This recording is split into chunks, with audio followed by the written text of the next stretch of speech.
All right, we're approaching the halfway point. How about that? The trial transcripts of Schaefer Cox versus the United States of America. Anchorage, Alaska, Thursday, May the 24th, day 12. Call to order of the dishonorable court. Jury not present, all parties present. The clerk all rise. His dishonorable the court. The United States Dishonorable District Court of the District of Alaska is now in session. The Dishonorable Robert J. Bryan presiding. Please be seated. Good morning. Good morning, Your Honor. Anything preliminary today? Scrocky, we believe with good certainty judge will be resting on Tuesday around midday. Okay, let me ask the defense counsel. I know you don't have to make the decision. The defendants don't have to make the decision about their testimony yet. But worst case scenario, how long for the defense? Mr. Dooley, worst case would be Monday or Tuesday of the following week.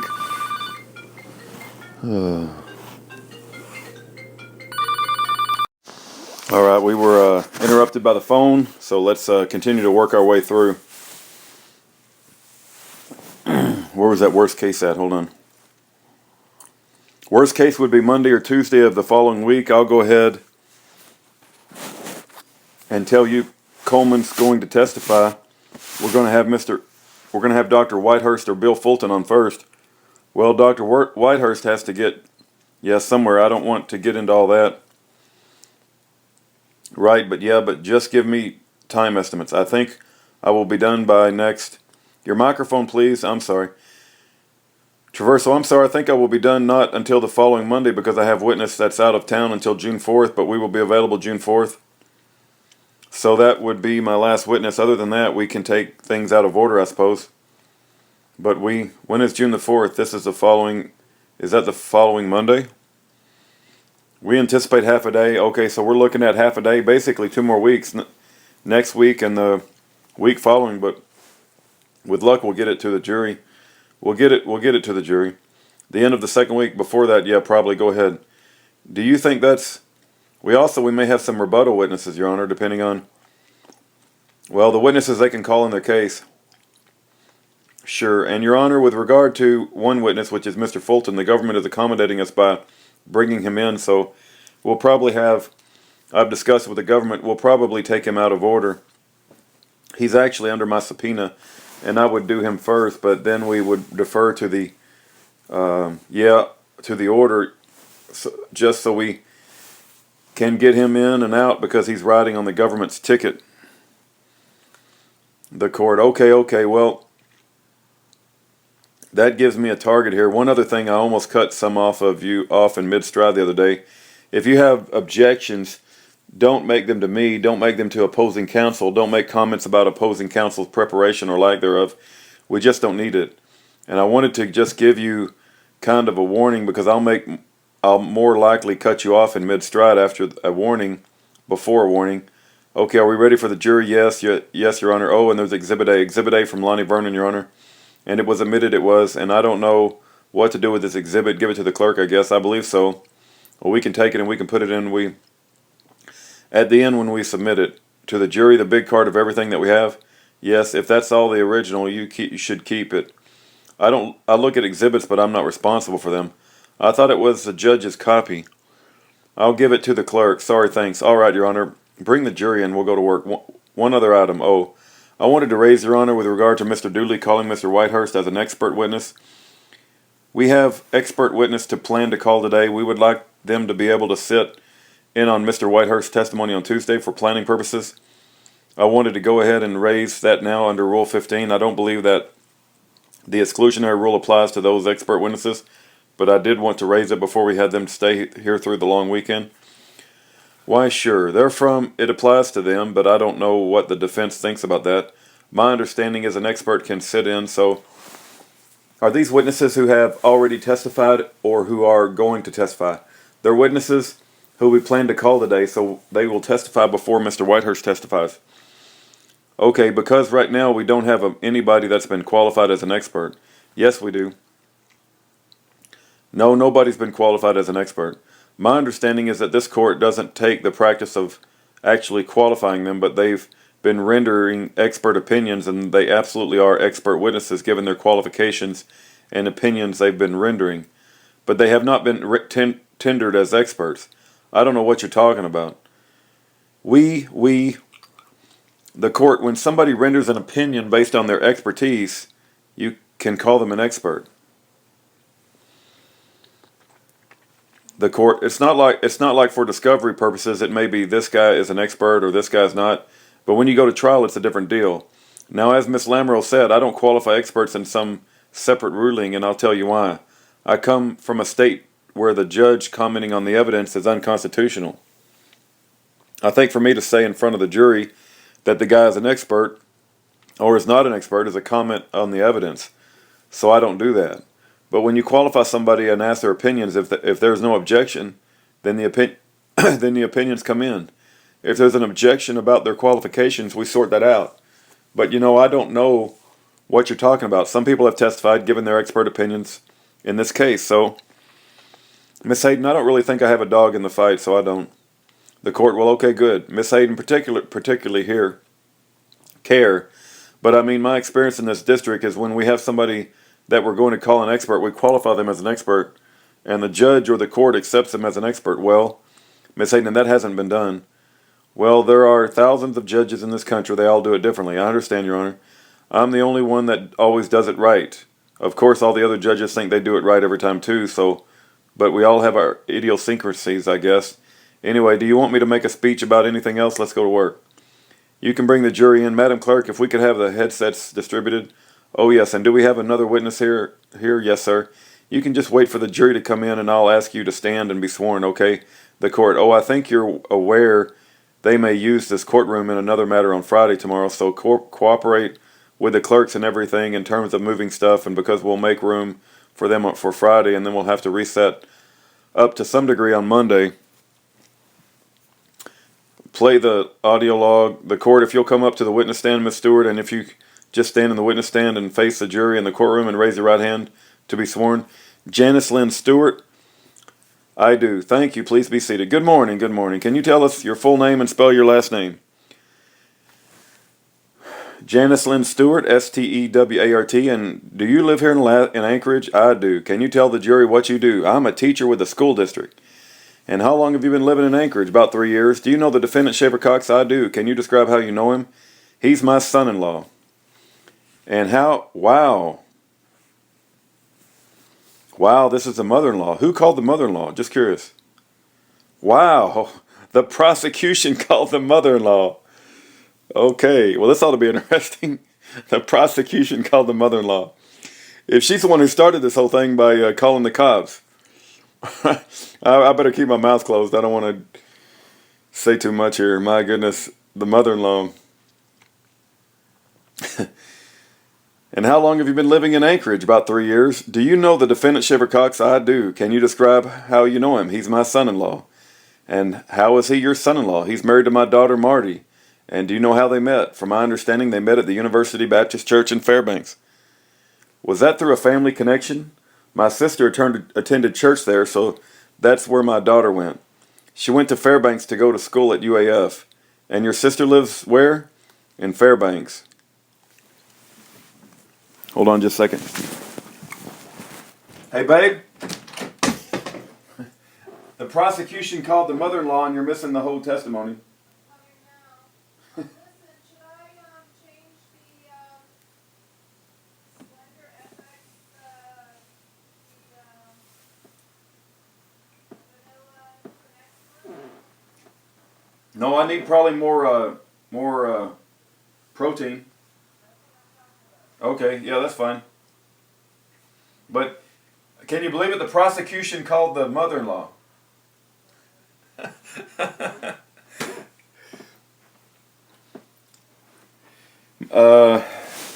Was that through a family connection? Okay, I'm going back to. Sorry, I just wanted my wife to hear this. I'm sorry, I'm laughing. This is just absolutely insane. Oh, let's go back a little bit. You got to listen to this. And do you know where they met? From my understanding, they met at the University Baptist Church in Fairbanks. Was that through a family connection? My sister attended church there, so that's where my daughter went. She went to Fairbanks to go to school at UAF. And your sister lives where in Fairbanks? How would you describe your relationship with Schaefer Cox? Uncomfortable. Can I? This is hitting a little close to home for me. It's the reason I'm sound a little weird. Can I direct your attention to Thanksgiving of 2010? Can you tell the jury where you were? I was in Fairbanks during that Thanksgiving. I was staying with my sister, but visiting Marty at their home on that day. And were there other people there? Yes. Can you tell the jury who else was there? There were 2 Daves. I don't know their last names, and they were staying with Marty and Schaefer at the time. I'm sorry, 2 Daves? 2 Daves. So 2 men named Dave? Yeah, okay. There was also Ken Thessing, came in at one point and was there for a while, and a couple of those whose name I don't remember were also there for some of that day. What was the approximate age of that couple? Mid-40s, 50s, possibly? What are you giggling about? I just think this is... You don't expect the prosecution to call your mother-in-law to testify against you.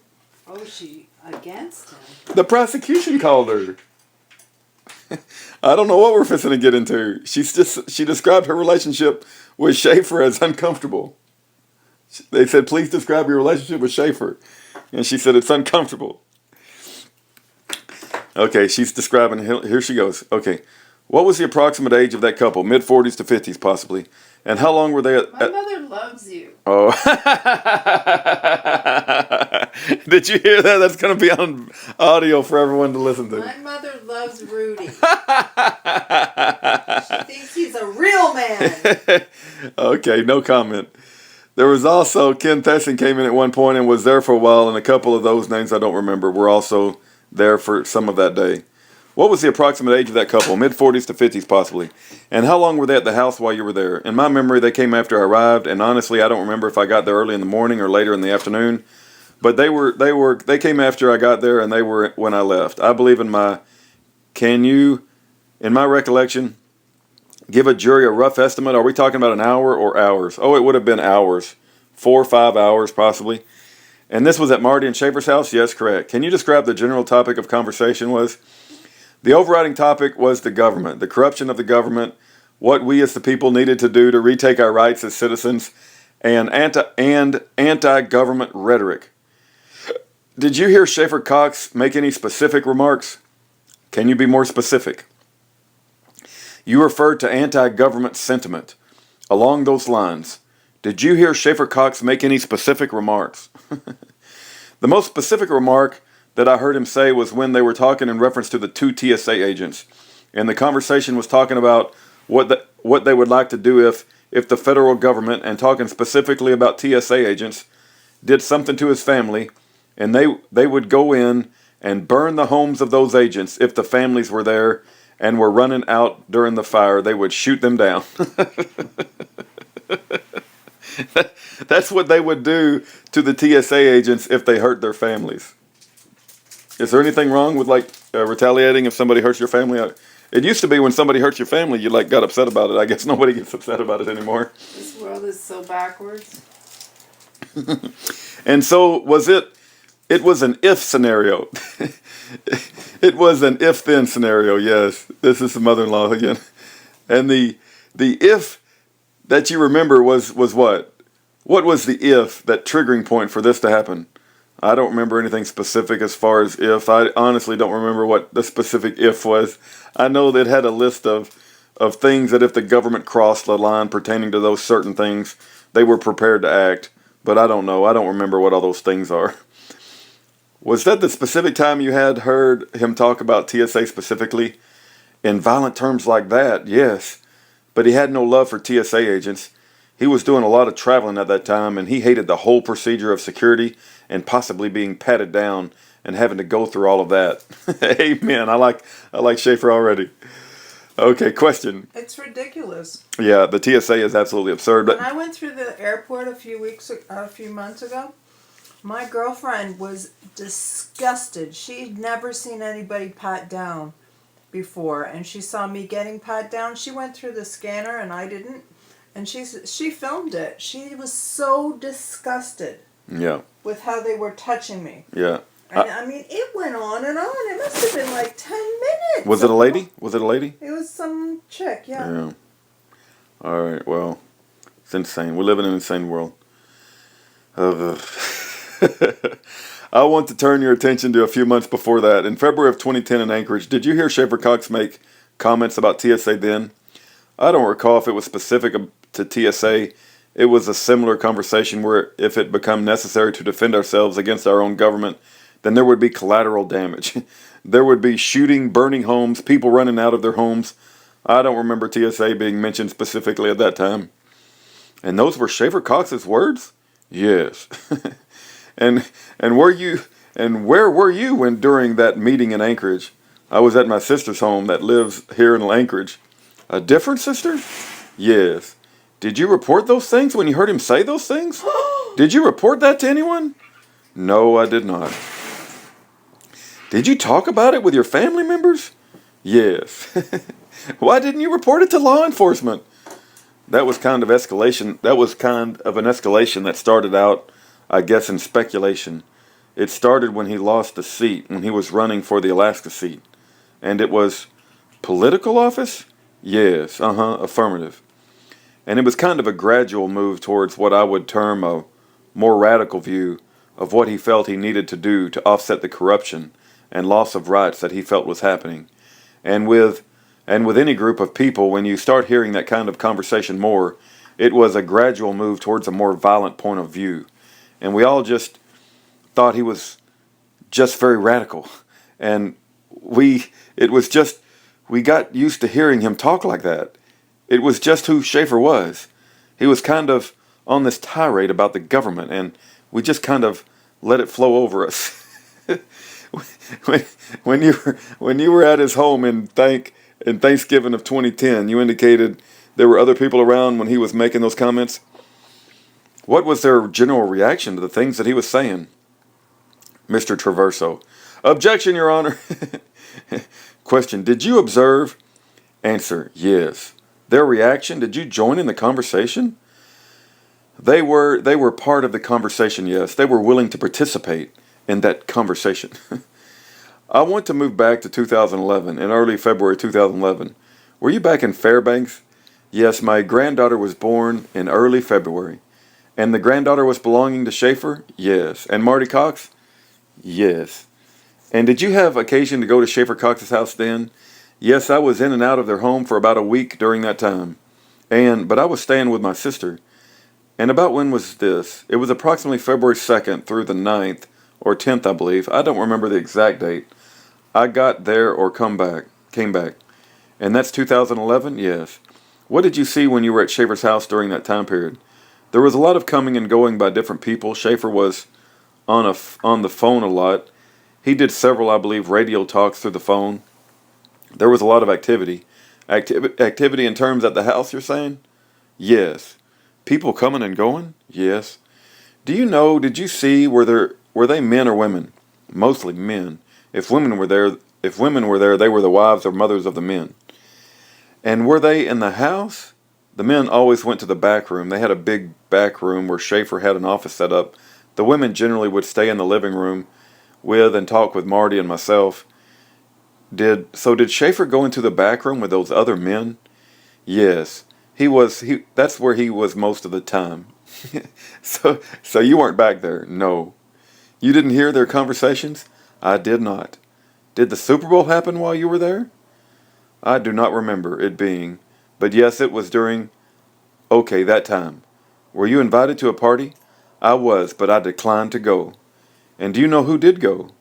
I know that Marty and Schaefer went with the kids, but I don't know who else was at that party. And was that at their house or somewhere else? No, that was somewhere else. Still in Fairbanks? Yes, I believe. Miss Lamoureux, thank you, Miss Stewart. I have no other questions for you. Okay, cross-examination of the mother-in-law by Mr. Traverso. Good morning, ma'am. Good morning. You described your relationship with Schaefer as uncomfortable? Yes. Would it be more specific to say that there's rejection on both sides? You could say that, yes.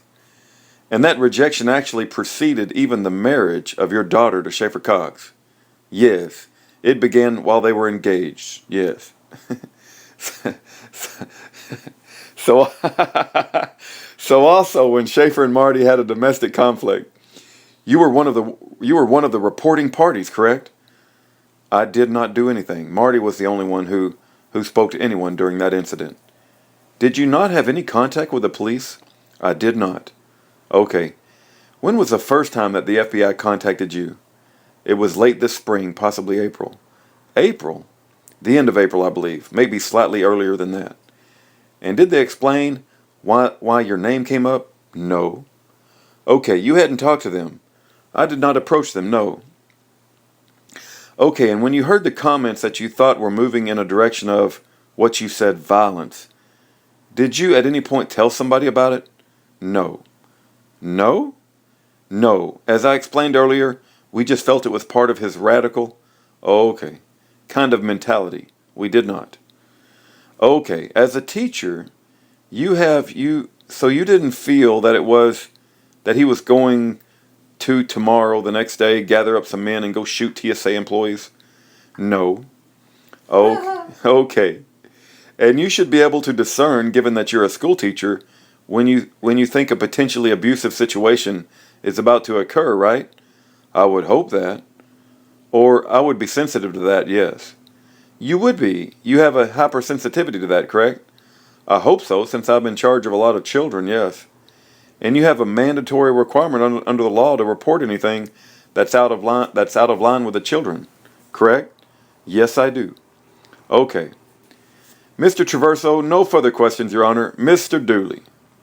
Miss Stewart, I'm Tim Dooley, representing Coleman Barney. Have you ever seen this man other than in the newspaper? I have not. Thank you. That's all I had. No questions. Redirect examination by Miss Lamoureux. Can you tell the jury again why you didn't report what you heard at the time? Answer. I felt that it was just part of his rhetoric, part of his bravado, I guess. You know, we have all this power that we're going to be able to do this, and it was always when the government collapses or if the government does this. I never felt that it was something they were going to go out and do. And the immediately, if scenario he said to you was what? If they crossed the line on those points, and that I honestly can't recall what those points were, but there were specific things they had in mind, that if the government should do or if it should collapse, someone would have to restore order, and they would be the ones that would be restoring the order. There were lots of points. The if this. I remember the number 11. It seems like there was 9, 11, something like that. 9/11. The mother just said, I remember the number 11. It seems like there was 9/11 or something like that.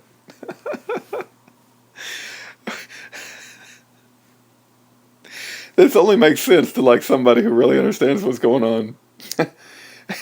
And did you know at that time that he had a list of TSA employees? Objection, Your Honor. Reopening. The court sustained by Miss Lamoureux. Your relationship with Marty, did that impact your decision? My decision? I'm not sure whether or not to report. Yes, but honestly, I never felt the need to report. I never felt that Seth was in imminent danger. If I had felt that, I would have. But knowing my daughter, how she cared for him, I knew that he was safe with her. I guess that I was trying to maintain a relationship with my daughter so that should something happen, she would have a place to go. I did not want to put her in a position where she had to choose Schaefer or myself, and she would have no safe haven should she need it. Mr. Traverso asked you about when that sort of tension began between you and Schaefer. Can you explain why it started during the engagement? Answer. They had a very short relationship before they became engaged. They were engaged secretly. I was the last to hear about it. I was not happy about that. I made demands that they did not like, and conflict was a result of that. And at that point, you had some concerns or reservations about Schaefer Cox? I did. I had a concern about his character, certain ways that he acted that made me uncomfortable, and I felt would not serve Marty well and would cause her unhappiness. What were those concerns? Relevance, Your Honor, the court, sorry. It's going relevance, it's far exceeding the scope of Miss Lamoureux. Mr. Traverso, the court, I'm sorry, open the door. I don't hear you. What is the relevance of going into this now? It far exceeds what has been established earlier on direct examination and in the cross. Mr. Traverso opened the door on this. I think so. The objection's overruled. The court always sides with the prosecution. It's insane. Where was that here? Okay, here we go. By Miss Lamoureux. Can you please tell the jury what your concerns were at the time? I felt that he was exhibiting signs of extreme possessiveness of Marty. He seemed to be isolating her from the rest of the family, putting a wedge between us, so to speak. He was very arrogant. He was very disrespectful to my family and the things that were important to them. I didn't see him being respectful of other people's property or other people's freedoms. He seemed to think he could do what he wanted, and that was okay. But he was not accountable to that. But other people couldn't. We were held to a different standard. Just red flags that you see when you see relationships coming together. Thank you, Miss Stewart. I have no other questions. Okay, thank you, Miss Stewart. You may be excused. Thank you. Your Honor, we call Trina Bucamp. If you'll come right up here to the witness stand, Miss Bucamp, and if you'll remain standing, face the jury in the courtroom, raise the right hand and be sworn.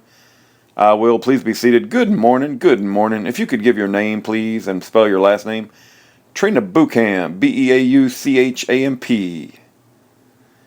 Okay, Miss Bucamp, if I could have you move a little closer to the mic and you're kind of soft-spoken, okay? Where are you from? Fairbanks. And how long have you lived in Fairbanks? 20 years.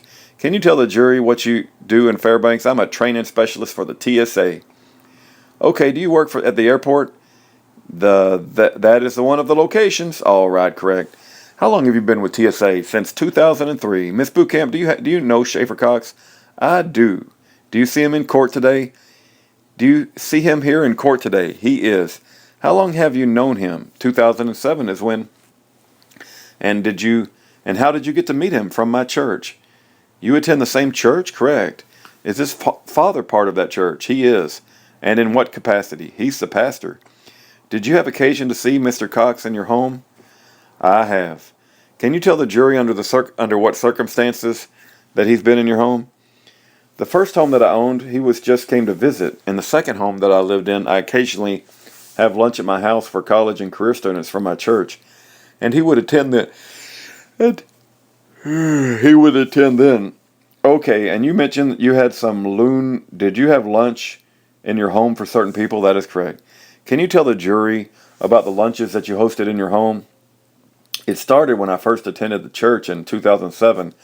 They had volunteers occasionally have the college into their home for lunch. It was like once every 3 months or so if you were on the rotation. And I started doing that, and then I asked to be on the college and career committee. And once I was on the committee, we started to do it more often. Where it was like once a month, that my house was like, for me, it was like a pay it forward. What do you mean by pay it forward? Back when I was in college, 32 years ago, I'm dating myself, I would commute to church, and college leaders there would have me over for lunch for a home-cooked meal. And I remember what that was like, so pay it forward, do it for someone else. Okay, so you're giving these college kids something good to eat. Correct. And I always make, besides a home-cooked meal, eating meals out of a box. Correct. All right. So what would you put out for these kids? It was always something that I made, and was the only time I cooked. Enchiladas, roast. We would barbecue. And would this come out of your own pocket? It does. Did Mr. Cox attend these lunches? Yes. Was he a student? No. How often did he attend? Pretty regular. Affirmative. And at some point, did he attend 3 lunches wearing body armor? Once that I know of. How did that make you feel? Me? Yes. I guess perplexed. Okay, and how many times? You said 1 time that I know of, that I saw it, yeah. And do you recall the time frame of that? It was the last time that I had lunch before he was on the lam, so probably like a month or 2 before. He went on? He was. The lam, as you described it? Yeah. When he was a warrant out for his arrest, as you understand it. Correct. Okay, did you ever receive a call from him referencing your capacity as a TSA employee? Yes. What was that call about? Asking if he was like on the no-fly list and how would he know if he was going to be able to fly, something along those lines. So he asked you for that information? Correct. What did you tell him? That I couldn't give him that information. Okay, did you give him that information? No. Did he tell you something else? At that point, I didn't think it was anything serious. I said, paraphrased, "Are you a terrorist?" No. Did you want to blow up a plane? No. Well, then show up at the airport and go through security on the plane. Go on the plane. And a good way of knowing is if you show up, you'll know whether you can go or not. Right. And did Mr. Cox report Cox's attempt to get that information from you? And did you report Mr. Cox's attempt to get that information from you to somebody? Report? Yeah. I mentioned it in passing to someone at work. Who would that have been? Tom Studler. Who is Tom Studler? He was the Federal Security Director at the airport in Fairbanks. All right, and I'm sorry if I've forgotten if I've asked you, about what time frame was Mr. Cox's phone call to you was? As far as in the calendar year, what year it was? Within half a year. If you can do that, put it in connection with when he was on the lam. Oh, way before that. Okay, yeah. When Mr. Cox would attend these lunches with you that you hosted, other students were there? Yes, sir. What was your average sort of attendance? I could have 12. We had 40 at a time. Okay, and would he show up? So, by himself, by himself, or would he have his wife with him, or somebody else that you noticed? Usually by himself, but sometimes with his wife and son. I noticed Mr. Cox is smiling at you. Do you know? Affirmative. Why you're here? Why I'm here? Yes. To testify. Do you know where your name has been placed? Yes. Let's take a look at that. Okay. Scrocky, can we have exhibit 504-009, please? And the lights, Denali, when you get a moment. Miss Boocamp. Exhibit 504-9 is on the monitor there. It's also on the screen up here to our left. Do you see that, ma'am? I do, crying. She's crying. You want to take a minute? Go ahead, counsel. Go ahead, Mr. Scrocky. Can you answer my questions at this stage? Wow, she's like broken down crying. Okay. Do you see your name on that piece of paper? Plaintiff's Exhibit 504 identified, previously admitted. I do. When did you first see that piece of paper, Miss Boocamp? Last night. Your name is there at the bottom? It is, yes, sir. And is it spelled correctly? Or how would you show that being spelled? It's spelled phonetically how it sounds. Do you see another name? You recognize that on the list? Tom Studler and Ron Wall. You recognize Mr. Wall's name? I do. Was Mr. Wall? How do you know Ron Wall? My daughter is in the same youth group and his sons, and I'm an acquaintance of his former wife. All right, how do you feel, Miss Boocamp, seeing your name on that list? Betrayed. It's very... And then it has in brackets, breaks down crying. I got one more question for you and I'm done. Okay. Okay. Have you made changes in your life with respect to the information you received about this list? And if so, what have you done? I bought a firearm. Question. I'm sorry. I bought a firearm. Do you carry it with you? I do. Mr. Scrocky, if we could have the lights, Denali. Thank you, Miss Boocamp. That's all that I have. Boocamp Cross by Mr. Traverso. Good morning, Mr. Boocamp. You saw the spelling of that name on that note? Yes, sir. Were you told by the FBI that Schaefer had placed you on that note? The defendant Cox. Wow, this is, I'm sorry. This is so freaking ridiculous that they think this is a hit list. It's obviously not a hit list. And this, Wasn't that a friend of his? yeah, this is laughable that the government has brought this case and made this lady scared for her life. Is this the transcript from the case that got thrown out? No, this is the federal case that they convicted him on. Oh my goodness. Keep this in mind. Schaefer Cox can't even control himself at this point because he knows he wasn't going to kill anybody, and this whole freaking thing is a sham. And like Schaefer Cox like screams out in court, he can't control himself, right? He says, Trina, I love you. I would never hurt you. You were betrayed, but not by me.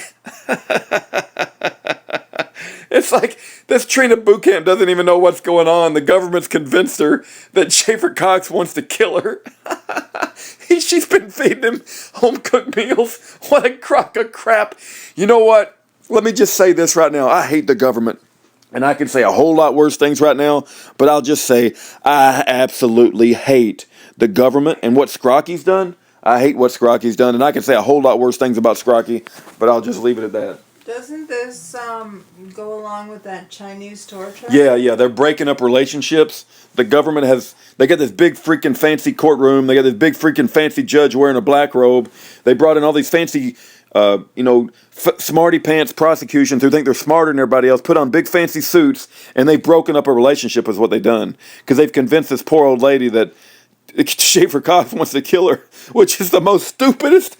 It's like, I can't even begin to imagine how stupid this is. And you people, Scrocky and Miss Lamoureux, I pray God's judgment on your sorry asses. I pray God's wrath on you, Scrocky. And Miss Lamoureux, I pray God's wrath on you for doing this. Okay, I got that out of my system. God's wrath's coming, whether Yeah. you like it or not. It's going to be a beautiful thing. Gonna be a beautiful thing to see Scrocky and Miss Lamoureux get devastated by the Lord. Let's go on. Wow, my goodness. God, poor old lady's crying to death and they're blaming it on Schaefer and it's a freaking prosecution and the government. Okay, so let's start back with the defendant Cox. Trina, I love you and I would never hurt you. You were betrayed but not by me. The court, just please. Traverso, I'm sorry. Mr. Traverso, did the FBI tell you that Schaefer Cox had placed your name on that note? Answer, I don't recall. Okay, I know you're overcome with emotion. Do you want to take a second? Okay. All right, how long? You said that Schaefer's known you since 2007. That is correct. Been to your house, correct. Hung out with your son, correct. And obviously, it sounds like there's some emotion there. And do you wear your name tag on your coat or lapel when you're working? My badge? Yeah, I'm sorry, your badge.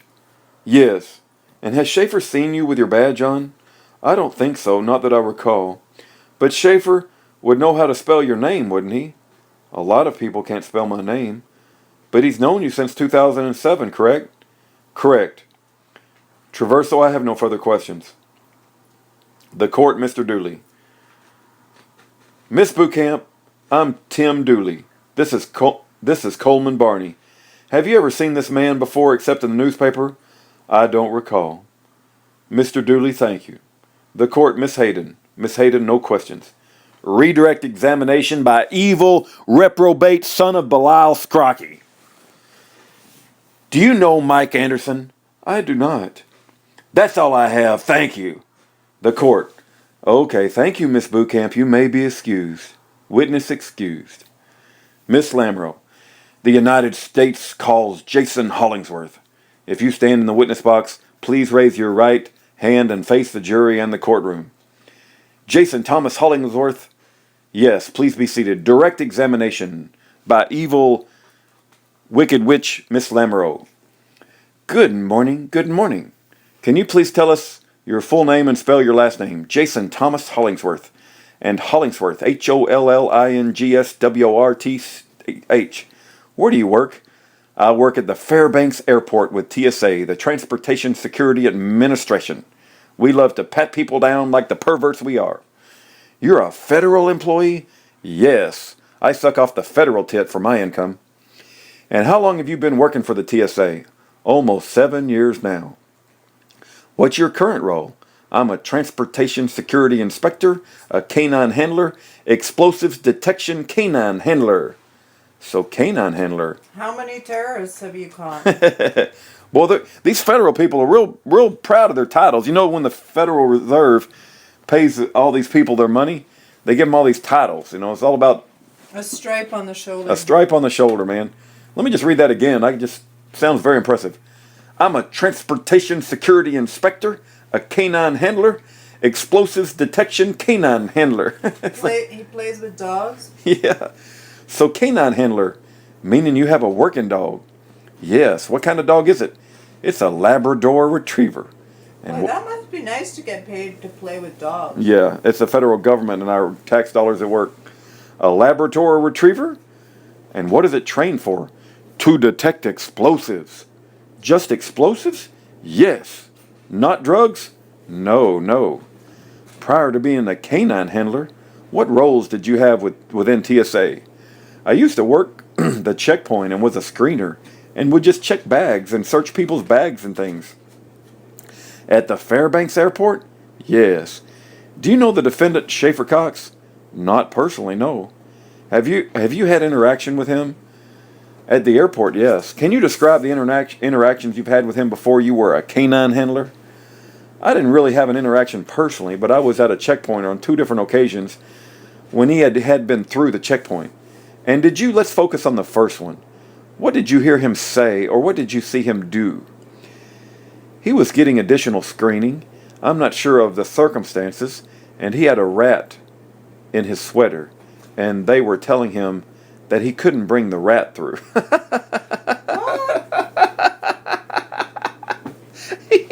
he tried to bring a rat through TSA. That's pretty good. So he was traveling? Yes. And who was they that you're referring to? The other TSA agents. They were actually doing the screening. And did you see Mr. Cox's reaction to that? I guess he felt like it seemed to me that it was just that we were kind of unconstitutional, that we were kind of overstepping our boundaries, more of just his rights, kind of. He felt like we were, I don't know if it was so much that we were doing to him, but it was just kind of talking about the Second and First Amendments and the Constitution. I didn't really know exactly what. And you said there were 2 incidents? What's the second one? They're not going to go into the rat in the sweater? He had a rat in his sweater. They're not even talking about that. That's interesting. I guess it's normal in Alaska to carry rats around in your sweater. I can't say I see that too much in Texas. It's a heating device. Oh, maybe so. I don't see that very often in Texas. We do have water moccasins, though. Anyway, and you said there were 2 incidents. What's the second one? There was another time I showed up at the checkpoint, and he was at the front of the queue, the area where one lines up and stuff. It was kind of empty at the time, but he was kind of just yelling his rights and constitutional things. I don't know if he was talking to an individual TSA employee or anybody in particular. So can you describe the tenor, the tone of his voice? Was it loud? Was it quiet? I mean, it was loud enough to make it so that they could hear him. And was he traveling at the time? No, I don't think someone else might have been traveling that he was accompanying. I'm not sure though. I couldn't. And because a lot of times people wait up at the front of the area. So when someone else hit traveling, but he wasn't in line himself. No, yeah. And did you notice if he had any bags with him at the time? No, I didn't notice anything.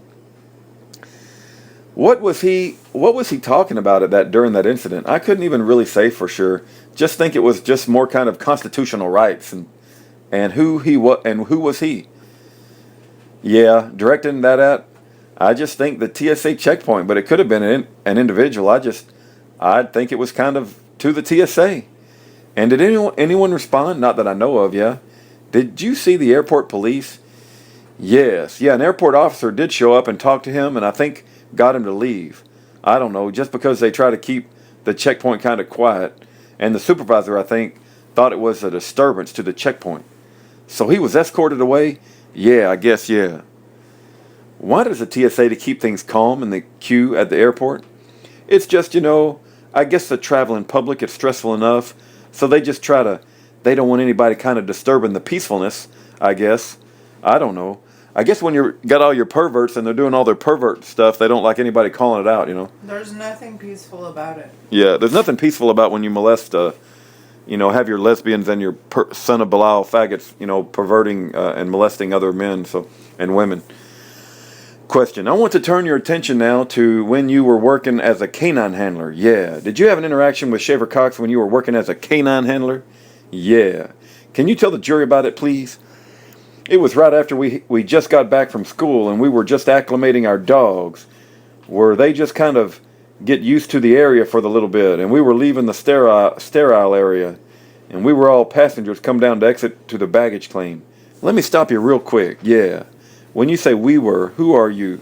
Oh, referring to there was another canine handler with me at the time, Don Baptist. Okay, and so you were coming down? Yeah, down the exit. We came out, and that's where everybody waits for other passengers to arrive. And when we got down there, Schaefer Cox was down there, and he asked us for who we work for, and we told him the TSA. And at that time, our uniforms didn't say TSA on them real big. They were different. So you were wearing your uniform? Yeah, it was... What? It didn't really show much, though. There wasn't really... What did it look like? It was similar to this, but it was like a little blue badge and a really tiny blue writing across the bottom. And what about your dogs? You had your dogs with you? Yeah. Okay, and so he approached you. Yeah, I mean, I don't know, for 5-10 feet away, and once he asked us who we worked for, and we told him the TSA, then he called us Nazis. He called you Nazis? Yeah. Did he say anything else? Kind of the same things before that I've heard. I mean, just kind of that we're kind of, I don't remember the wording, but kind of overstepping our boundaries. Kind of, we were unconstitutional type of thing. We were kind of, yeah. I mean, I don't remember exactly his wording or anything. Just, did you get the sense that he was trying to engage you in a conversation about the Constitution? Oh, heaven forbid. Not really. Were there other people around? There were some, yeah. There was other people at the baggage area that were waiting for people to arrive, I think. Do you know what he was doing at the airport? I'm guessing he was waiting for someone to arrive. Did he have his bags with him? No, that's just where no one's usually traveling out from that area. Because you were down by the baggage claim area? Yeah, so everyone's waiting for the arrival of a flight. And how would you describe the tone of his voice during that interaction? I guess after he called us Nazis, it was kind of it. I guess he was kind of like upset or felt like we were infringing on his rights kind of thing. And again, was it loud? Quiet? I mean, how loud was his voice? I mean, it was loud enough that the people in close vicinity could hear. I mean, it wasn't like yelling, but I mean, it was a louder tone. It felt confrontational. I mean, yeah, I guess. Yeah, I mean. How would you, describe it? Yeah, I mean, I guess confrontational. I mean, I don't think he was trying to get us. I don't know if he was trying to get a response from us or not, or just stating his, opinion. Did you respond to him? No. What did you do? Well, we responded that we worked for the TSA. And then once he called us Nazis. We just kind of kept walking. So you walked away? Yeah. Did you part ways with the other officer at that point? Yeah. Soon after that, within a couple of minutes, yeah. Okay, and then did you see Schaefer Cox again shortly after that? A little while later, we kept taking our dogs through the airport, and then I think me and the other handler had gotten back together, and we saw Schaefer Cox. I think our federal security director, I don't know if he was in the airport too, but we saw him talking to Schaefer Cox. And who was that? Tom Studler. And you can describe what you saw? Just Tom Studler mostly talking to Schaefer Cox. I mean, I don't know really. I'm not really sure. We were about 15 to 20 feet at least away. So you couldn't hear what they were saying? No, yeah. I mean, I have no other questions for this witness. Traverso, I have no questions, Your Honor. Cross-examination. I'm Tim Dooley representing Coleman Barney. Have you ever seen him before? No, I haven't. Thank you, no questions. He may be excused. Pardon me. We have no questions. Yeah, thank you. You may be excused. Okay, thank you. Thank you, Mr. Hollingsworth. The court, if you'll just step into the witness box there, remain standing and face the jury and please the courtroom. Sarah Thompson, plaintiff's witness sworn. I do. Thank you. Please be seated. Evil son of Belial, reprobate, devil from hell, Scrocky. Good morning. Hi. Could you please state your name and spell your last name for us, please? Sarah Thompson. Thompson. Okay, good morning, Miss Thompson. If you could just grab the mic and pull it closer to yourself and you won't have to lean forward all the way through the testimony, okay? Can you tell the jury where you live, please? Right now? What city? Oh, Fairbanks, sorry. All right. And are you married? Yes, sir. Who are you married to? David Thompson. And prior to Mr. Thompson, were you married to a brother of Coleman Barney? Yes, sir. And his name was Joseph Barney? Okay, you folks are no longer together. And Mr. Barney, of course. Correct. Okay. Did there come a time, Miss Thompson, where you lived on Coleman Barney's property? Yes, sir. Could you tell the jury what sort of situation the home life was like on Mr. Barney's property? I'm sorry. Like there's a home on Mr. Barney's property, right? Oh, just the physical layout. Barney's had their house that they built, and then next door was a duplex. I lived in the duplex in the center between the two. And how did it come to be that you moved into the duplex? Joseph and I were separated. I can't remember exactly if we moved out or in jail or something. The apartment that I was living in at the time, I was scared to live in. There was a lot of beer parties and crazy people and just mainly kids. I didn't know really anyone else in North Pole besides Barney's. And Rachel and I started to get to know each other, and she said that I could come and live in their duplex. So you did? When it came open, so I did. So Miss Rachel Barney asked you to come live with them? Well, I don't know if she asked me, but she offered? She offered. All right, you had 2 children with you? Yes, sir. Okay, just a couple of questions. Your relationship with Joseph Barney, is it strained and difficult? Is that fair to say? Yeah, that's fair. Okay, I don't want to go into the details because we don't want to go into the details, but it's strained and difficult. Yes, sir. Okay, does that have any impact on your testimony that you're going to give here to the jury today? I'll be honest. Okay, no matter what. Okay, and you know Coleman Barney? Yes, I do. And you like Coleman, right? Very much. Okay, from the time you moved into March of 2011, did you notice a change in Coleman Barney? Yes. In a general sense, can you describe the Coleman you knew when you first moved into the Coleman that you became aware of towards the end of March of 2011? In reference to this stuff? Yes. When I first moved in, like the militia stuff, wasn't really a part of it. Coleman is very patriotic, hot dogs and apple pie kind of thing. Very sturdy as a man. I would say a leader, a strong business owner. I just admired him a lot. And then the progression of the political stuff just got so much different. And got so much different than where he had started off. And if I could ask you just a couple of questions about the date range we're talking about here, you know that day Mr. Barney was arrested or the time frame of when he was arrested? Yes, sir. What would that have been? The 10th? The 10th of March of 2011? Yes, sir. And when you began living with the Barneys, when did that begin? That was October of 2009. Okay, and you told the Coleman you knew when you first moved in steady, he's a good father? Very great father. And did you see him start doing things that were part of the change that you observed? Just talking about the political stuff got constant. I guess I don't know what you mean. That's okay, and I'll try to fine-tune. It's a little bit more for you. Did you see him join any groups or do anything that contributed to the change that you saw? Yeah. It started off, I think was focused on Second Amendment rights. I went to one of those rallies. It was just really pro-constitutional, pro-American rights, that sort of thing. And then it went to the militia stuff. And then it went from the militia to the sovereigns, and more anti-government, I guess. So, do you associate the gun rights with any particular group that you might have heard about? The gun rights? Affirmative, the gun rights. You said that Mr. Barney was into gun rights in America. Do you associate that with any particular group that you might have heard of? I think that was the Liberty Bell, but I can't remember all the names of the groups. Okay, there was the militia, the Liberty Bell, the Second Amendment Task Force. You recall that? I think that was all of them. Okay. Was to your Mr. Barney involved in the Second Amendment Task Force? I think so. I feel like that's the names I heard of. All right. Do you have occasion to observe on the Barney property anything related to the militia occurring? They had a meeting there. I seen the people in uniforms and stuff. I was out in the backyard with Rachel. You saw men in uniforms there? Uh-huh, affirmative. How many people attended, do you know? Maybe 10, I don't really remember.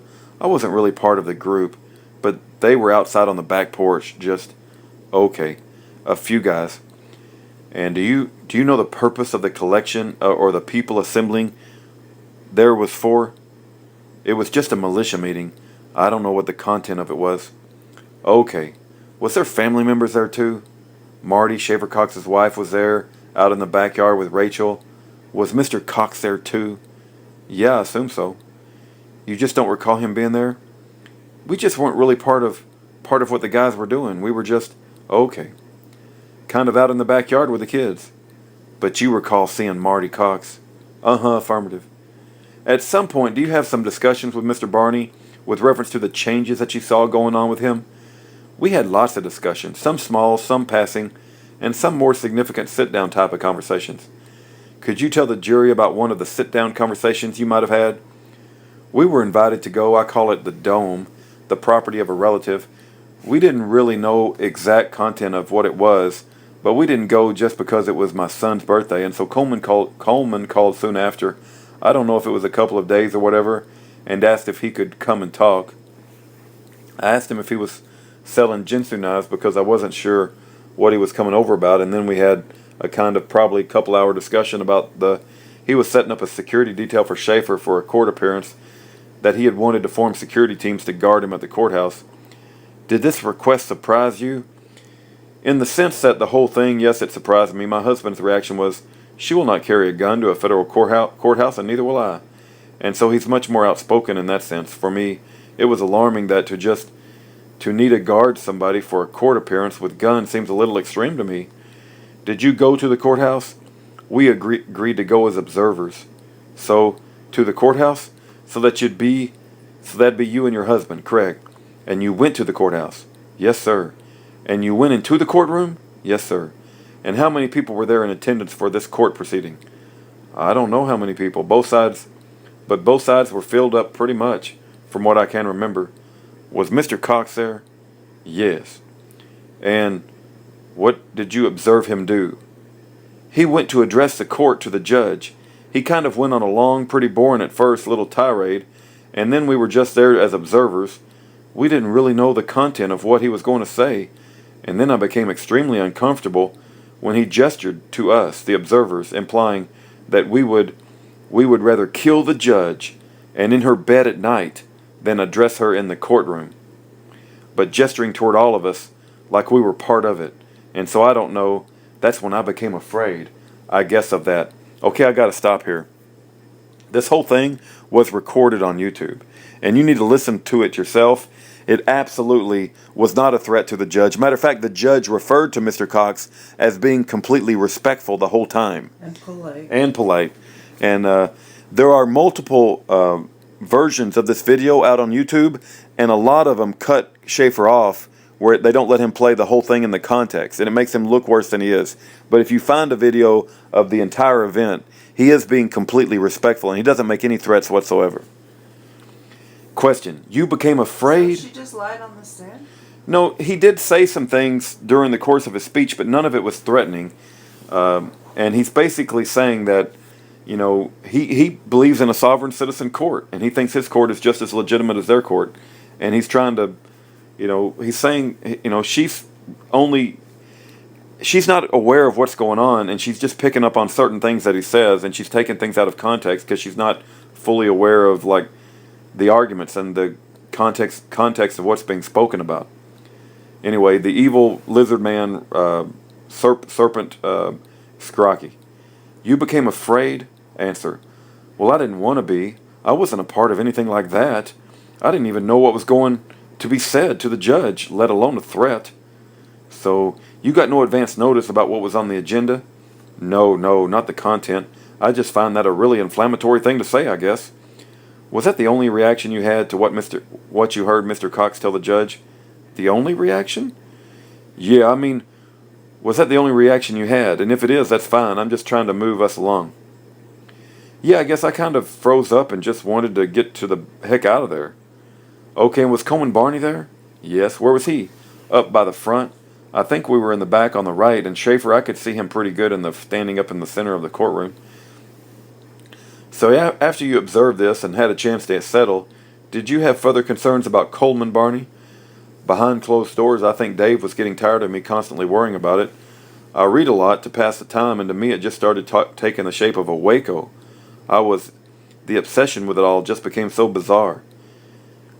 What was the obsession with? I'm sorry, was it one thing, a couple of things? Which was it? It was more than one thing that would make me say something like that it's Waco, but it went from pro-American rights, pro-guns, right to protect yourself, this sort of thing, to completely anti-government and everyone is out to get you. Where was that coming from? From the discussions we had, you mean? Yeah. Is that where they were coming from Mr. Barney? Yeah. After the court thing, Coleman and I talked on the phone for quite some time about things, and what did you try to do during that conversation? We just talked a lot. I had a lot of questions. Like when he came over to the house, the questions were more like, what are you going to do if your house burns down and you're not an American citizen? Who are you going to call? To when I talked on the phone, it was more personal, I think, and a little bit more detailed than that. Did you have any discussions with Coleman Barney about his citizenship? The sovereign citizenship came up. That was kind of the evolution that took place. And what were, over time, those conversations about? Just basically that we're sovereign citizens. That we're, when he talked about the United States, we weren't the United States anymore. It was the other government, just completely disassociated with acknowledging the U.S. government as the actual government. They have their own government. Did you try and talk? Let me rephrase that. Did you try and impress upon him your opinions of what he was telling you? We went back and forth about a few things. I had a lot of concerns about just mostly why he would choose this battle, so to speak. Their plan to Schaefer was wanted on a misdemeanor thing, basically a nothing charge, and their plan was not acknowledge the government by not showing up for court. And then my concern is, well, aren't they going to arrest you? That was the whole point, I guess. When you talked about just a minute ago about their own government, did you see an example or hear of an example that being put into practice? What do you mean? Do you have an occasion to know of Mr. Barney participating in a proceeding involving Schaefer Cox? The court proceedings? Do you recall something? Oh, like that? Oh yeah, the trial, you mean the fake trial, or do you recall the other trial? Do you recall what you're calling a fake trial? Do you recall something like that? We were invited to be on the jury at Denny's I guess Schaefer's wanted to have a jury of his government's peers, not the other government. And if they did that trial, it would negate the need to have a trial from the U.S. government. Do you know what happened during that trial? We didn't accept the invitation to be on the jury, but I believe that he was acquitted of all charges that he had. Do you know do you there yet? They believe that I can't remember the name of it, what type of law it is, but basically it's more eye for an eye. The person you actually harmed is the person you pay restitution to, kind of how it was, I guess, in the old days when the Constitution was written. Could you describe for the jury your perceptions of Schaefer Cox's influence on Coleman Barney, based on what Coleman Barney told you? In the beginning, I think Coleman was impressed with Schaefer. I remember thinking he's kind of young at first. I went to hear him speak for myself, and he's very well versed. Then it went from that to, I say, obsession with Schaefer and his safety. And he needed guards to go to a movie theater. I don't know. It just seemed like it was all about Schaefer. It was all about Schaefer after a while. Was there a time when Mr. Barney came over to see you and your husband and the sovereign citizen belief that he had? Yeah. That was the conversation that he had just before Schaefer's courtroom thing? Okay, did he try to get you to accept that philosophy? Yeah, he had a lot of answers about it, and he was very much pro being a sovereign. Some of the questions we had, he would just kind of defer to Schaefer and said he could explain it a better sort of thing, but for the most part he had a good understanding of it. Did you express to him your reservation about this philosophy, UL? It's hard not to. I mean, right now is a somber moment, but at the time some of it seemed kind of absurd to me. Just how do you have a driver's license, just normal everyday functioning? How do you declare yourself not part of the country when you live in the country? So there was lots of back and forth questions and answers kind of thing. You were talking about these security details that Mr. Barney was relaying to you? Yes, sir. Do you know if any of these details were armed?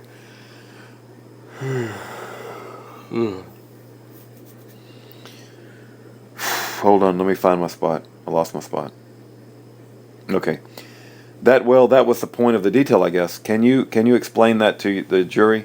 From my understanding, basically, they were assembling teams to go to different areas surrounding the courthouse and to guard Schaefer, and he believed there was a government out to kill him.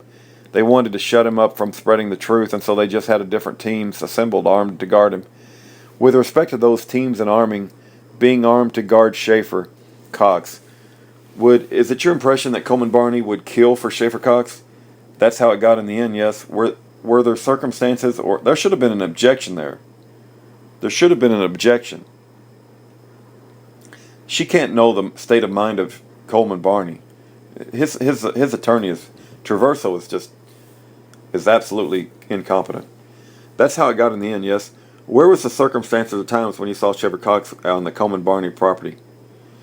After the court thing, and the court thing meaning which one? The one where he said the inflammatory comment to the judge? Do you remember the gender of the judge? She was female, a female judge, okay. So after that, I'm sorry. I want to say it was a few weeks had gone by. Coleman and I had a long conversation on the phone. That's when it got very emotional for me because I didn't understand why he was going to choose to go into an unnecessary battle on behalf of Schaefer Cox and jeopardize what he had. He never had a ticket that I know of, he wasn't breaking a law-breaking kind of man. So I spent a lot of time telling my husband I was freaked out. I thought their philosophies was getting carried away. It was just like Waco. He's seen a lot of tears, a lot of calm down conversation with me, and I remember one time, probably a few weeks after, I was standing outside with my husband. We were smoking a cigarette, and I seen Coleman Barney and somebody go by. Normally, when he has people over, they wave. They're usually from the church or something like that. This guy was hunkered down and trying to keep himself from. He wasn't looking at us. It was just odd. But anyways, when they walked by the last time, they had a machine gun with them, some kind of gun like that, and they asked. They both did, Miss Thompson? Yes, sir. Okay, and I asked my husband, I said, who is that? And he said, that's Schaefer Cox. Mr. Traverso, objection, Your Honor, hearsay. What did you hear? Let me ask you this. Did you find out later that was Mr. Cox? Only 10 seconds later I found out that it was Schaefer Cox, yes, sir. And you said he was hunkered down? Just hiding his face, very strange demeanor, like not normal. You didn't get the wave? Hi, neighbor. You didn't get the wave. Going across our yard, so it was really odd. Okay, so when you became aware of who was hunkered down, person was, what was your reaction to that? I completely freaked out at that point.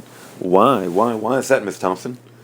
Because of the political stand that they were making, I knew they were deliberately not going to show up for court, and they were going to probably issue a warrant for Schaefer, and he was at that point a fugitive. I knew all of that. When it was that he was on the property with guns, and I became alarmed that they would have a shootout. Were you with the kids there? There were a lot of kids there. The Barneys have 4, yes, sir. And you had how many? I had my 2 boys. Your Honor, do you want to break for lunch? Yeah, it's time. We'll reconvene at 1:30, folks. Leave your materials and come back ready to work at 1:30. Please turn off your headsets. This matters in recess. All rise. His dishonorable the court. This United States court is again in session. Please be seated, counsel. I've got a note for you guys before we start. My reaction to this is to proceed with the testimony and talk to the juror later when we get a break, if that's all right. That's fine. All right, where's our witness? You can bring in the jury. You can just resume the witness stand. Please be seated, Mr. Scrocky.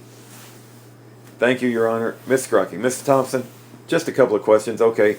Were you living at the Barneys or in the duplex attached to their home? Did you do things from inside their home? I clean their house every couple of weeks. Do you have a business in Fairbanks that does that? Yes, sir.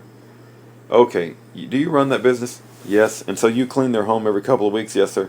At some point, did that stop? I'm trying to think of the time frame. It was close to probably a month or 2, but months before this all happened, I want to say. Before the agent showed up? Yes, sir. Who communicated to you to stop doing that, if at all? I can't remember. I think it was just between me and Rachel, and I just remember to I used to like watch their place for them if they went out of town, and I just remember it standing out in my mind that I didn't watch their place the last time they went out of town. Affirmative. So I think it was about that time. Did you observe Mr. Cox and his family in the Barney home? I seen Marty through the window. She had a baby, their upstairs window. After I seen the guys with the guns. When you figured out who was living, when you observed Mr. Cox at the Barney property, what did you do with the respect to your children? Right when my initial reaction was pretty abrupt. Okay, I'm going to stop here on page 66 and take a small break because I'm just losing my ability to focus.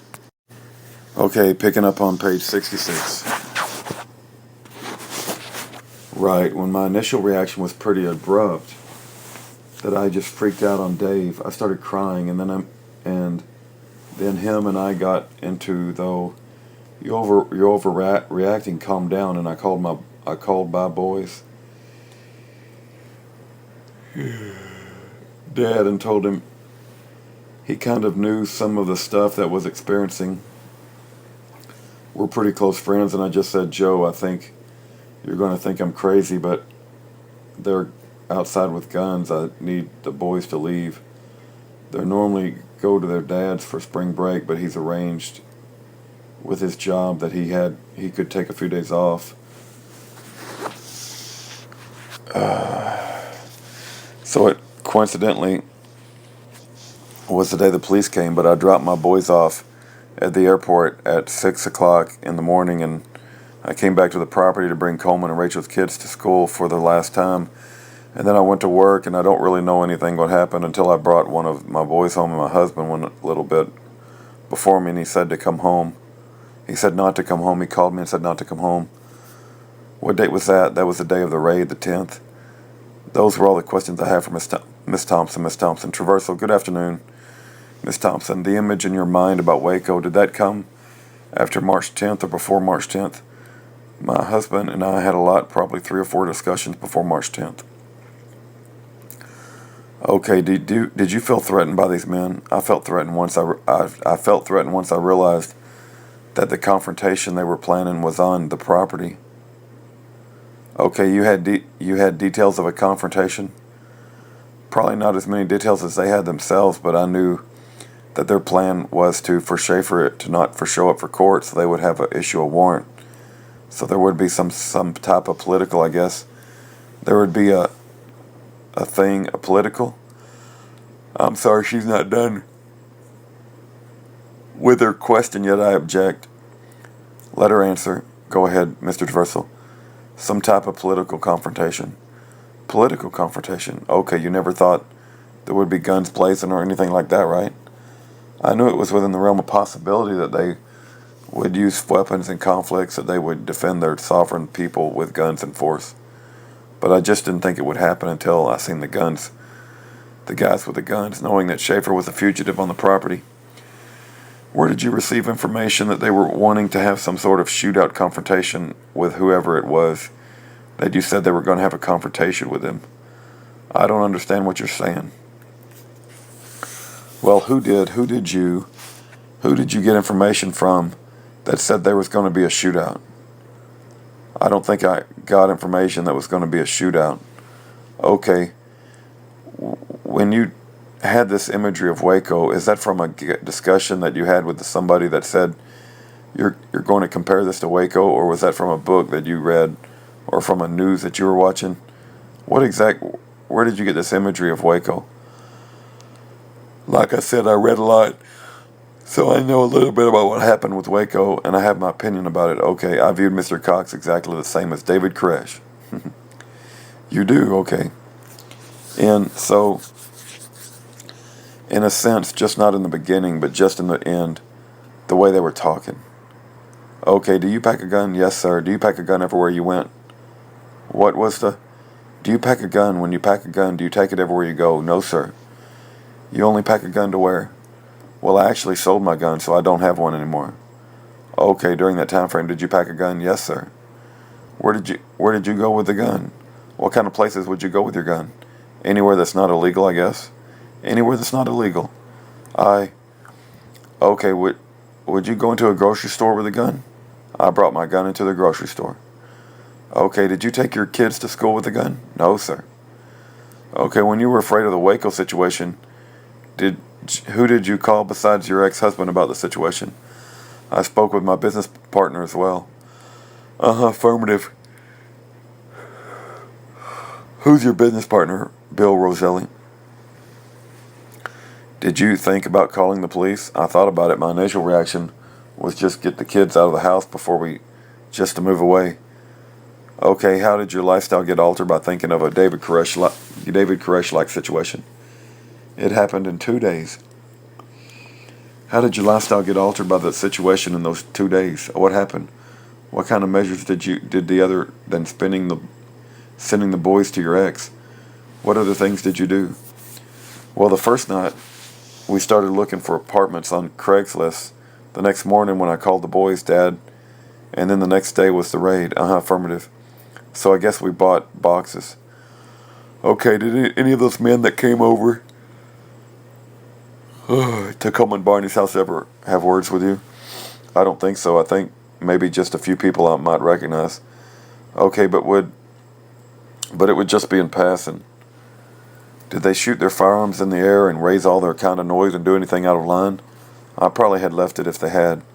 Okay, did you go to any of the Second Amendment Task Force meetings? I went to a rally downtown. Okay, did you pack a gun to that meeting? I can't remember if I owned a gun then or shortly after.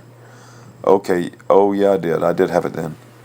So you didn't have a gun until around that period of time? I got my gun from personal protection. I took a class with Joe Nava. I want to say February was a month, and then I got a gun maybe a month after I took the class.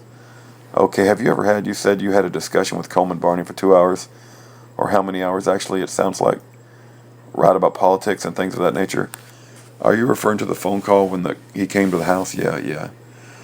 Okay, did you discuss politics?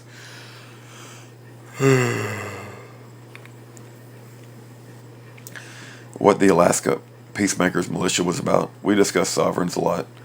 I don't into being a sovereign citizen, and I don't really sure which stuff was just sovereign and which stuff was militia stuff.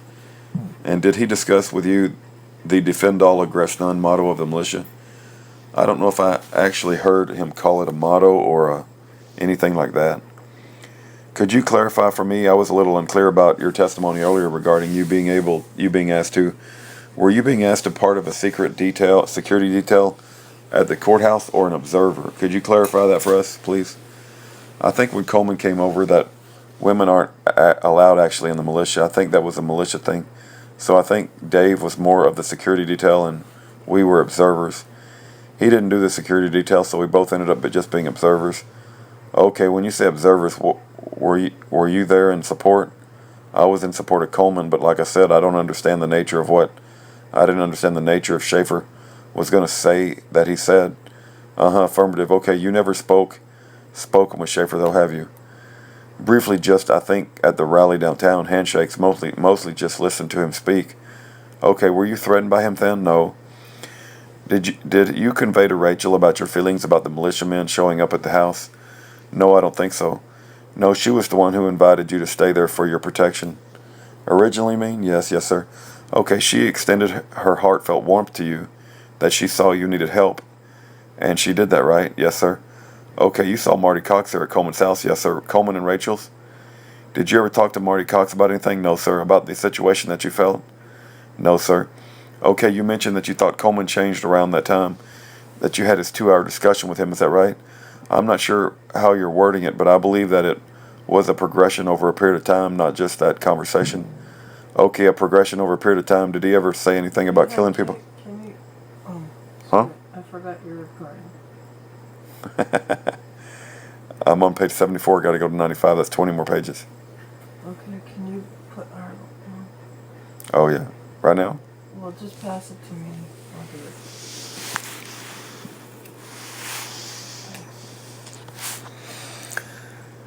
it. Okay.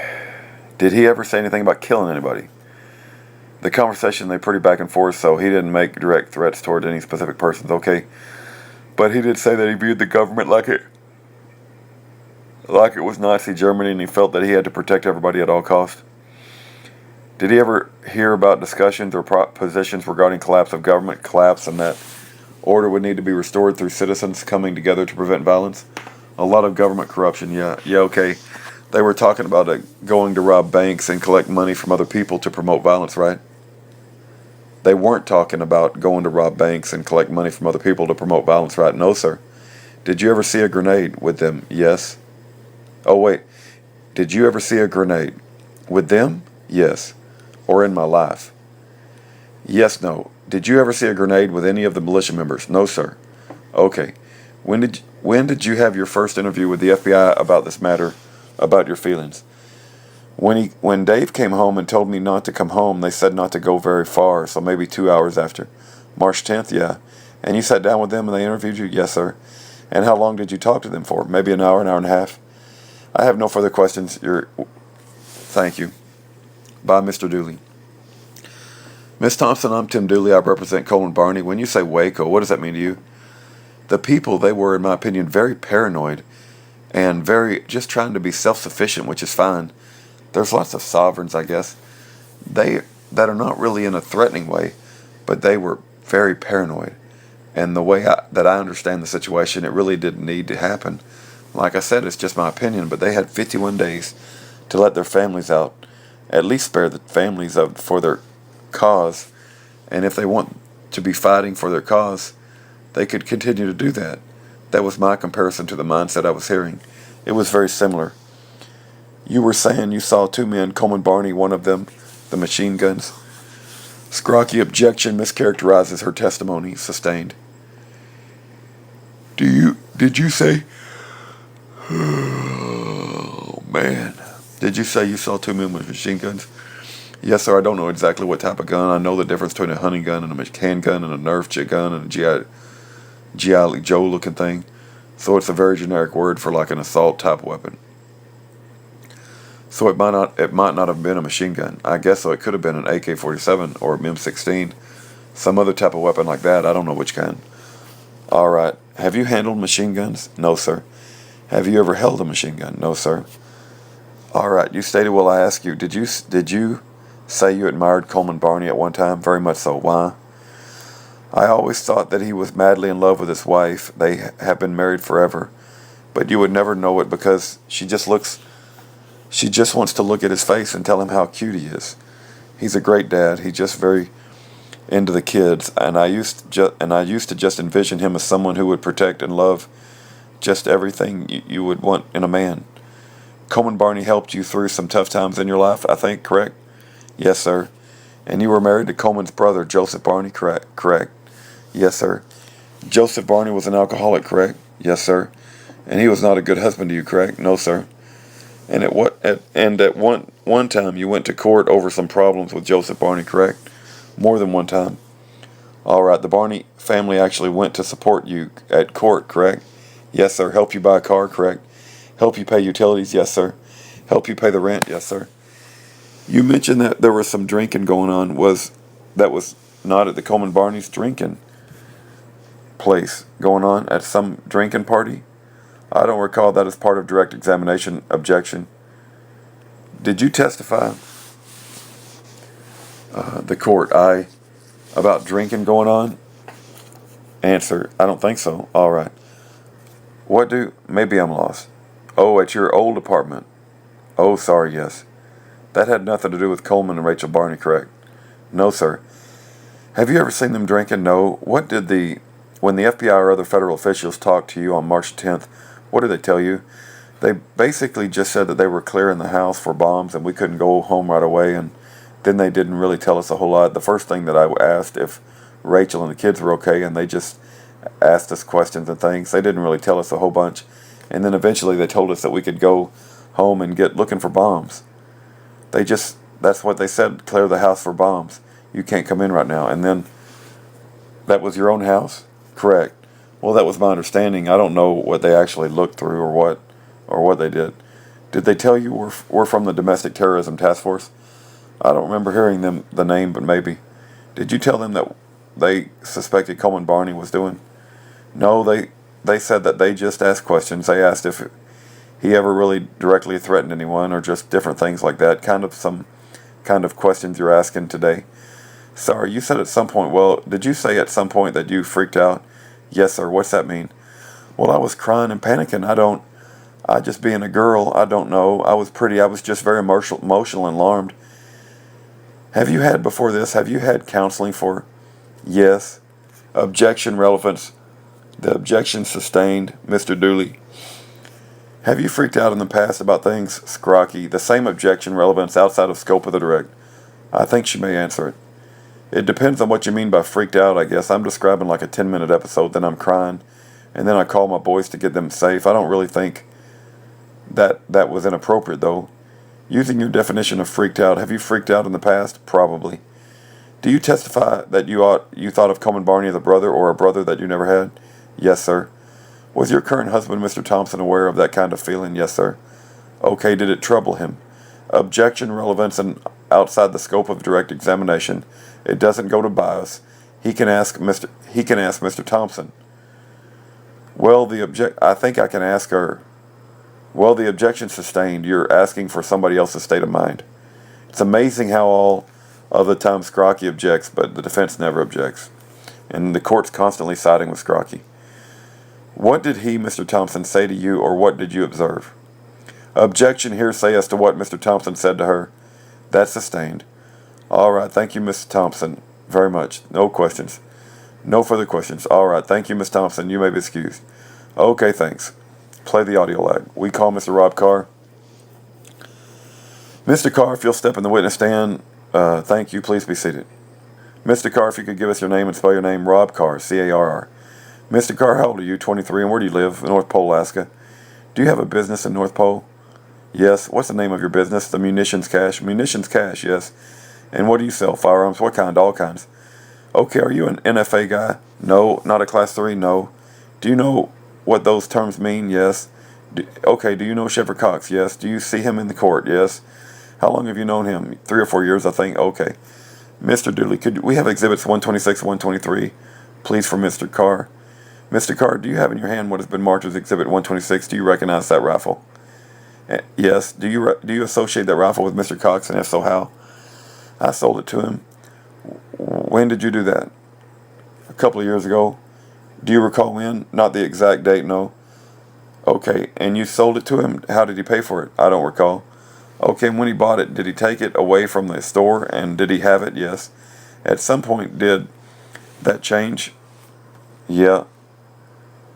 He let me borrow it later down the road. Okay, and you had it at your store someplace? Telephone ringing? At my house? At your house? How long did you have it there? Months? I'm not exactly sure how long. Okay.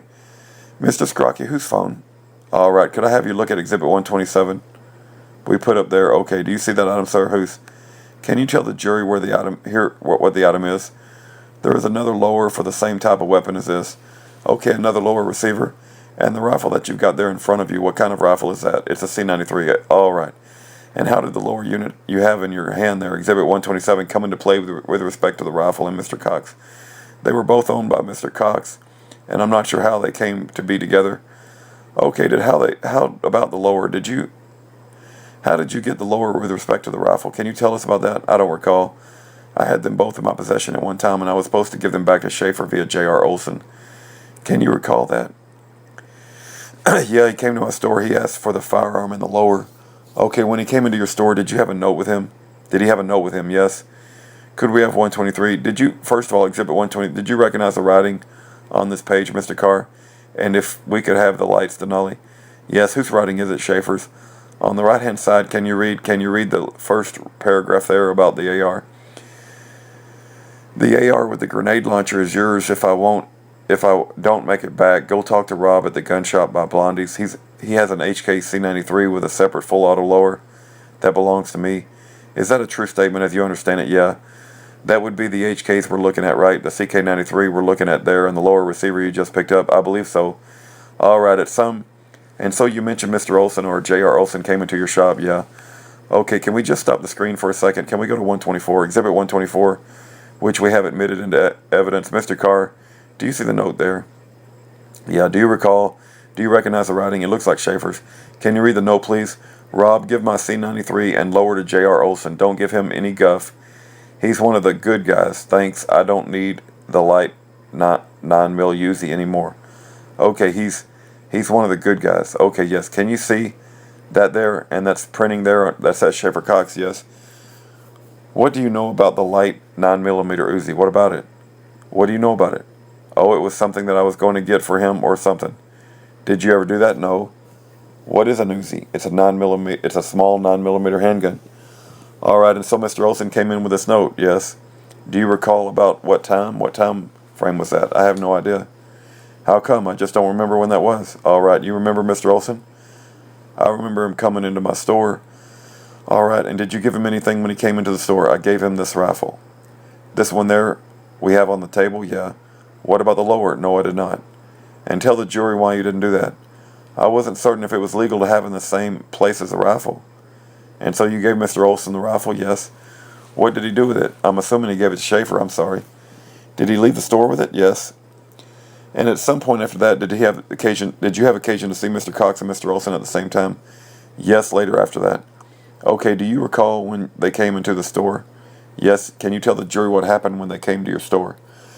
I don't remember exactly, but Olson came into our store and Schaefer came in after him, and I gave Schaefer the lower at that time.